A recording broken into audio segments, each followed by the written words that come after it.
Our big story right now at 9 o'clock. Tens of thousands of runners hit the streets of Boston today for the 118th running of the Boston Marathon. And among them was Paul Epstein, owner of the local store Running Wild. He and his wife Cherie were proud to cross the finish line of this very special race today in Boston. Local 15's Andrea Ramey spoke with him and has his story tonight. Well, Kim, tonight he finally got to celebrate crossing that finish line, something that obviously did not happen at last year's race. We're so excited that everything's okay and that we can go celebrate. Because last year was a much different story. Paul Epstein and his wife Cherie were just 2 blocks away from the blast site.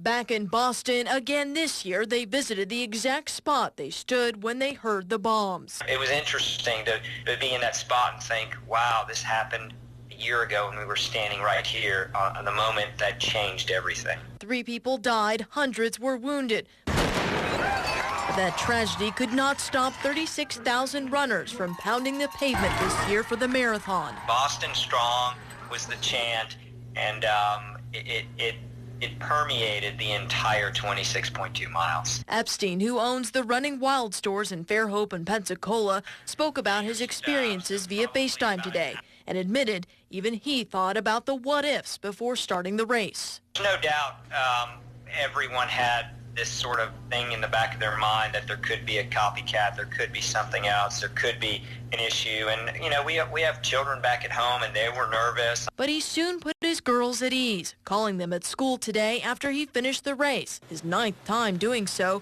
to let them know Mom and Dad are fine. And it was just a good feeling to tell them that everything was okay. Epstein said the increased security was very noticeable this year. He said people who were there to cheer him on couldn't get to the finish line because the street was closed off at a certain point.